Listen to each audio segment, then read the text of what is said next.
Занди Цулукидзе. 28 лет за решеткой Занди Цулукидзе, известный в криминальной среде как авторитетный вор в законе. Родился в Тбилиси в 1947 году.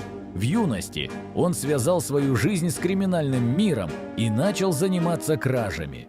В 1964 году, когда Занди было всего 17 лет, он был коронован как вор в законе. Его криминальная биография насчитывала 7 судимостей. В 1965 году в Тбилиси он получил 1,5 года за хулиганство и незаконное ношение оружия. В 1970-м был осужден за кражу и получил 2 года. А в 1979 году в Горе снова попал за решетку за кражу. Тогда его подельником был Захарий Калашов, известный как Шакра Курт. В 1983 году Цулукидзе вновь осудили, на этот раз за хранение наркотиков и незаконное ношение оружия. После освобождения Занди перебрался в Ленинград и занялся разбоем. Однако уже в 1986 году его группировку задержали, а сам Цулукидзе получил 15 лет лишения свободы. Позже срок ему сократили до 12 лет. В 1998 году Занди вышел на свободу и переехал в Москву, но вскоре его задержали с кокаином, за что он получил еще 1,5 года. В общей сложности Цулукидзе провел за решеткой около 28 лет, почти половину своей жизни. В 2000 году он снова вышел на свободу, продолжил участвовать в криминальных сходках и принимать решения в преступной среде. В 2002 году Занди Цулукидзе умер своей смертью в Москве. Там же его и похоронили. Вячеслав Иваньков, япончик Вячеслав Иваньков, известный в криминальном мире как Япончик, родился 2 января 1940 года в Москве. Детство у него было тяжелым. В юности он занимался спортом и мечтал стать воздушным гимнастом. Однако травмы головы разрушили его планы. В 1960-х годах Иваньков связался с криминальным миром. Он присоединился к банде Геннадия Корькова, известного как «Монгол». Именно тогда за Вячеславом закрепилась кличка «Япончик». Он организовывал ограбления, а его группировка нередко переодевалась в милицейскую форму, чтобы обманывать и запугивать жертв. В 1974 году Иваньков оказался в Бутырском СИЗО, где получил титул «Вора в законе». В начале 1980-х Япончик был обвинен в похищении филателиста Аркадия Нисензона и вымогательстве крупной суммы денег. В 1982 году суд приговорил его к 14 годам колонии. Позже срок сократили, и в 1991 году Иваньков вышел на свободу. В 1992 году он перебрался в США, где благодаря своему авторитету стал одним из лидеров русской преступной среды. В Нью-Йорке его группировка насчитывала сотни людей и занималась различными видами криминального бизнеса.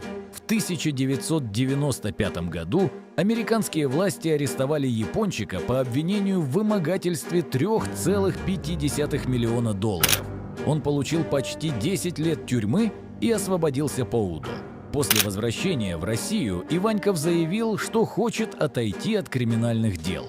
Однако полностью отойти от борьбы за влияние в преступном мире ему не удалось. 28 июля 2009 года возле московского ресторана на Япончика было совершено покушение. Снайпер выстрелил ему в живот. Почти 2,5 месяца врачи боролись за его жизнь, но 9 октября 2009 года Вячеслав Иваньков скончался. Япончик был похоронен на Ваганьковском кладбище в Москве. Его имя осталось одним из самых известных в истории российского криминального мира. Дед Хасан Аслан Усаян. Аслан Усаян, известный в криминальном мире как Дед Хасан, родился 28 февраля 1937 года в Тбилиси. Уже в 16 лет он занимался карманными кражами. В 1957 году, находясь в Воркутлаге, Усаян получил титул «Вора в законе». и вскоре создал собственную группировку.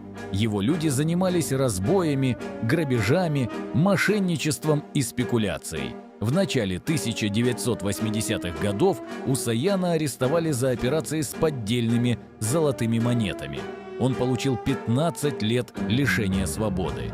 После освобождения дед Хасан постепенно превратился из обычного криминального авторитета в одного из главных арбитров преступного мира. В 1995 году он стал преемником Вячеслава Иванькова, известного как Япончик, в управлении воровским общаком. В 1990-х годах Усаян оказался втянут в жестокое противостояние с братьями Агановыми. Конфликт сопровождался многочисленными убийствами и покушениями. Позже главным противником деда Хасана стал влиятельный вор в законе Тариэл Аниани, известный как Таро. Их конфликт усилился после того, как Сочи получил право проведения зимних Олимпийских игр. Оба претендовали на влияние в Краснодарском крае. На протяжении многих лет на Усаяна неоднократно совершались покушения. В 2010 году он получил тяжелое ранение, но выжил. 16 января 2013 года дед Хасан находился в московском ресторане «Старый Фаэтон». Именно там на него напал киллер. Телохранители попытались спасти криминального авторитета, однако полученные ранения оказались смертельными. Аслан Усаян умер в тот же день, в возрасте 75 лет. Заказчик его убийства официально так и не был установлен. Дед Хасан был похоронен на Хованском кладбище в Москве. Его считали одним из самых влиятельных воров в законе своего поколения. Александр Северов, Север. Александр Северов, известный в криминальном мире как Север, родился 25 апреля 1959 года прямо в колонии в Караганде, где отбывала срок его мать. Его родители большую часть жизни провели за решеткой, поэтому детство Александр провел в интернатах и учреждениях для трудных подростков. Уже в юности он начал совершать кражи и получил первые судимости. В дальнейшем Северов неоднократно попадал за решетку за кражи, разбой, побои и другие преступления. За годы заключения он увлекся карточными играми и стал известен как опытный карточный шулер. Именно благодаря крупным выигрышам он смог приобрести дорогую машину и построить особняк в Тверской области. В 1993 году во Владимирском Централе Александр Северов получил титул «Вора в законе» под кличкой Север. В его коронации участвовали влиятельные представители преступного мира. Именно во Владимирском Централе Север познакомился с Михаилом Кругом. Они быстро подружились, а позже Круг посвятил своему другу знаменитую песню «Владимирский Централ». После 29 лет за решеткой Северов осел в Тверской области и стал претендовать на статус главного криминального авторитета региона. Однако в 2014 году между Севером и другим влиятельным вором в законе Сергеем Волковым, известным как Коммуняй, началось серьезное противостояние. В результате Александр Северов потерял свой титул «Вора в законе» и статус смотрящего за Тверской областью. Позже Северов еще раз оказался в поле зрения правоохранителей. На вокзале в Санкт-Петербурге у него обнаружили запрещенные вещества, однако он получил условное наказание.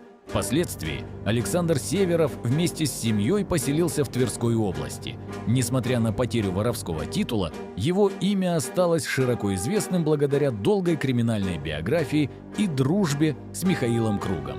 Бахтиер Кудратулаев, Бахти Ташкентский. Бахтиер Кудратулаев, известный как Бахти Ташкентский или Бахти Янгиабадский, родился 14 октября 1971 года. Он считается одним из известных криминальных авторитетов Узбекистана.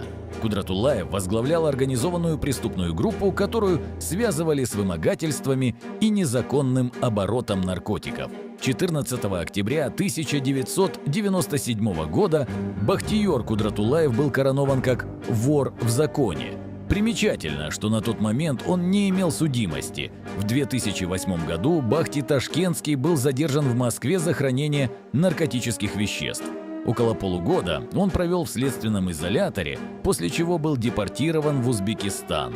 Уже в Узбекистане состоялся суд, который приговорил Кудратуллаева к 8 годам лишения свободы. Спустя годы его имя вновь оказалось в центре внимания правоохранительных органов. В декабре 2023 года Бахти Ташкентский был задержан в Узбекистане. Ему предъявили обвинения, связанные с крупным вымогательством, а также незаконными действиями с наркотическими и психотропными веществами. Вместе с ним задержали несколько предполагаемых участников его окружения. Позже под следствие попали также его сын Ихтиер и брат Шухрат. В результате дело оказалось масштабным. На скамье подсудимых оказались 37 человек, а обвинения были предъявлены сразу по 10 статьям Уголовного кодекса. 3 июня в Ташкенте состоялось первое судебное заседание по делу Бахтиера Кудратуллаева и его предполагаемых сообщников. Таким образом, криминальная история Бахти Ташкентского, начавшаяся еще в 1990-х годах с его коронации, спустя десятилетия вновь оказалась в центре крупного уголовного процесса.